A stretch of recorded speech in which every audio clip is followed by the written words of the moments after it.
यतीमों का, ज़ईफ़ों का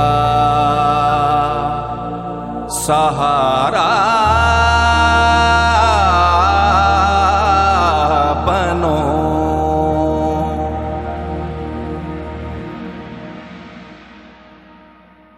बिस्मिल्लाहिर्रहमानिर्रहीम। सहारा बनो में मैं हूँ खान अली। तो अज की जिहड़ी असी स्टोरी लैके आए हैं, एक ऐसा खानदान है कि एक साडा भाई बंगलादेश तो आया है, पाकिस्तान दे विच बंगलादेश तो आया 30 साल पहला। वो 30 साल पहला आया है, वो इत्थों जोगे ही रह गया। उहदे कोल इन्ने पैसे भी नहीं होए कि वो अपने जाके माँ प्यो नूं भी मिले। तो घर दे विच एड्डी गुरबत है। ए देखो, ए घर दी ए हालत है, तुसीं देख रहे हो।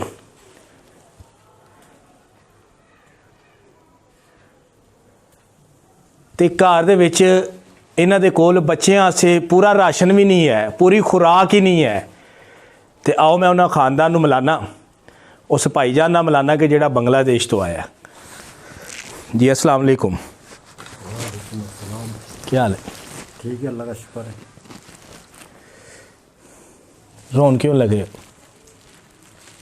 बस घर का ये हालात है, छोटा छोटा बच्चा है।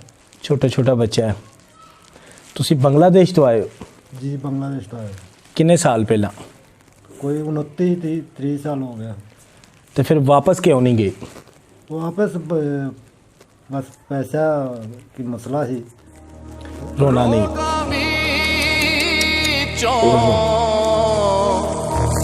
रोग यनो रोना नहीं मेरा भरा। जिसदा नाम पैसे का मसला बन गया। पैसे का मसला बना, इसलिए माँ प्यो का शक्ल नहीं देख सका। माँ प्यो की शक्ल नहीं। वापस गए ही नहीं। वापस गया नहीं है तो फिर शादी इधर ही कर लिया, बच्चा इधर ही बना लिया। बच्चा इधर ही है। तो अब कितने बच्चे हैं आपके? मेरा माशाल्लाह 4 बेटा है, 1 बेटी है। 4 बेटा 1 बेटी है। घर की प्रॉब्लम क्या है आपको? घर के अंदर क्या प्रॉब्लम है? घर का प्रॉब्लम ये बच्चा छोटा छोटा है।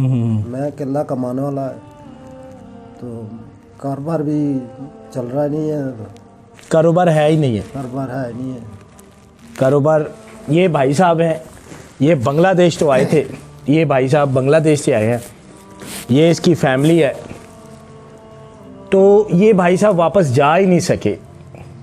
कारोबार ना होने की वजह से भी, घर के ये हालात, पैसे ना होने की वजह से अपने माँ बाप को मिल ही नहीं सके।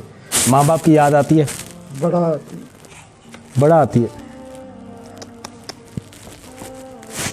अब ये भाईजान पाकिस्तान के अंदर है। इस भाई साहब के पास घर में इतना भी नहीं है कि वो प्रॉपर बच्चों के कपड़े ले सकें। जितनी सर्दी पड़ रही है, घर में ये है, खाने के लिए भी कुछ भी नहीं है। जो हालात हैं आपके घर के। घर में खाना। उर्दू समझ आ रही है मेरी? आ रही है। तो ये मेरी बहन बैठी है। मेरी बहन, तो की प्रॉब्लम है? पुराना है ना, अपना घर को नहीं किराया ते रहने आ, ते किराया मकान नहीं सही है। अच्छा अच्छा। कुछ लोग किराया बजाते असं महंगे सही मकान भी नहीं ले सकते, किराया नहीं इन्ना दे सकते। किराया नहीं दे सकते। ते तुहाडे मियाँ दा कारोबार भी नहीं है? कारोबार भी कोई नहीं इन्ना चलती है। कारोबार भी नहीं है। इस वजह ते बस मसला है ना सारा। चलो ਤੁਹਾਨੂੰ ਬੱਚੇ ਦੇ ਇਹ ਨਾ ਹੁਣ ਕੱਪੜੇ ਬੱਚੇ ਤੋਂ ਲੈਂਦੇ ਦਿਲ ਕਰ ਦੇਣਾ, ਸੂਟ ਲੈਂਦੇ ਦਿਲ ਕਰ ਦੇਣਾ, ਜੁੱਤੀਆਂ ਵਗੈਰਾ तो लोगों ने जड़ा दिना में कोई दिन तो वही पा लेने नहीं जाते। मेरी भैन कह रही है कि कई लोग आके कोई कपड़े दे छड़ते ने अपने बच्चों के लत्थे, असी वो ही पा लैने आ। सारे दोस्तों वीर अगे मेरी अपील है, इस भाइया से फ्रूट का कारोबार कर लोगे? कर लेंगे। पक्की बात है, कर लोगे?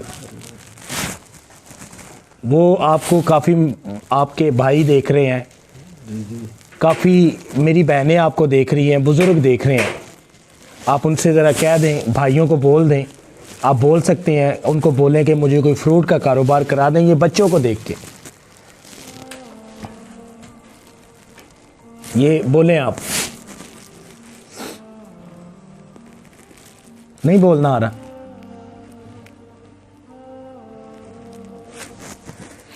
ये मेरा भाई अगर इसको कोई कारोबार करा के दे सकता है, ए मेरे वीर नू, ए ਉਹਦੇ निके निके बच्चे ने, अल्लाह दी रज़ा से, अल्लाह सोने दी रज़ा से इस फैमिली की कोई मदद कर सकता है, अल्लाह सोने दी रज़ा से।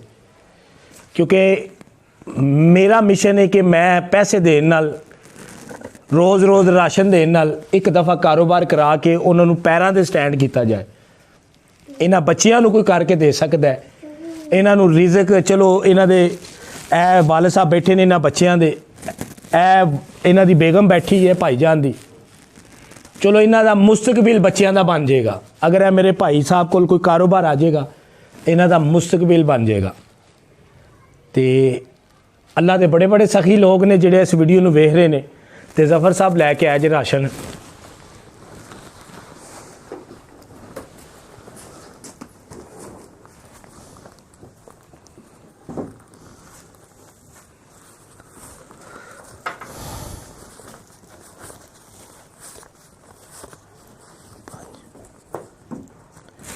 ए मेरी भैन, ये 5000 रुपया ए तुहाडे बच्चियां दे कपड़े आसे, जी ए जुत्तियां आसे, ए 5000 रुपया जिन्हें भेजिया तुहाडे आसे, उन्हां दी फैमिली आसे दुआ करिया जे भाईजान। दुआ करेंगे इंशाल्लाह, अल्लाह के हुक्म से दुआ करेंगे। दुआ करेंगे। अगर कोई भाई आपको कारोबार करा के देता है, उनके लिए दुआ करेंगे। दुआ करेंगे इंशाल्लाह, दुआ साढ़े दिल से दुआ निकलेगी, दुआ निकलेगी। दुआ निकलेगा। तो ये भाईजान ने ये बच्चियां से पैसे दिते ने, इन्हां दे पूरे कपड़े लवो, सर्दियां दे चप्पल, इन्हां नूं शूज़ लैके दवो। ए तुहाडे कोल राशन भी आ गया इंशाल्लाह। मेरी भैन, अल्लाह दा कोई भी बंदा वेख के, इस वीडियो नूं वेख के इस भाईजान नूं फ्रूट का कारोबार करा के देगा। तो दोस्तों, ए फैमिली बैठी है। अगर मैं वैसे ही गल करदा कि एक फैमिली है, बंदा बांग्लादेश तो आया है, ਉਹਦੀ मदद होई होवे, काफ़ी लोग कमेंट करते हैं ना। तो अगर मैं वैसे ही बोलदा कि कोई बांग्लादेश से एक मेरा भाई है, उसकी मदद की जाए, तो कई लोग मैनू बोलते कि यार वो फैमिली कित्थे वे। कई लोग आते नहीं कि तू यार वीडियो के अगे बच्चों को बिठा देना है, वो भैनों को बिठा देना है, वो वीरां को बिठा देना है। सिर्फ मैं कहना चाहना वा, अपने शहर के लोगों को, गखड़ मंडी का बंदा रहने वाला है, सुल्तानपुरा मोहल्ला है, सुल्तानपुरा मोहल्ला है। देखो, अगर होन भी किसी को देख के, होन भी देख के, वीडियो देख के भी तुसी इस फैमिली की मदद ना करो, तो फिर कहने का मेरा मतलब है सी कि वीडियो के सामने बिठाने का मेरा यह मतलब होता है कि यार ये लोग हकदार ने, इन्हां दी मदद की जाए। यार इर्द गिर्द लोग जिहड़े अच्छे, जिन्हों अल्लाह पाक ने अपनी रहमतां दे नाल नवाजे है, इंज दे वीरां अगे, इंज दियां भैनां दे सिरां ते हत्थ रखिए अल्लाह दी रज़ा से, अल्लाह सोने दी रज़ा से।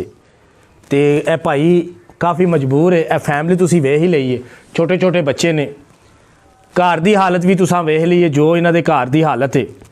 अल्लाह सोने की रज़ा से जिहड़ा ना इन्हां दी मदद करनी है।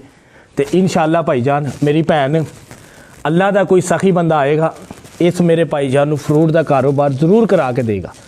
तो भाईजान, जिहड़ा बंदा तुहानूं करा के देगा, ਉਹਦੇ आसे सारी ज़िंदगी दुआ ज़रूर करें। जिंदगी दुआ करेंगे, जो अच्छा आदमी है जो उसके लिए दुआ करेंगे, उसके लिए दुआ करेंगे।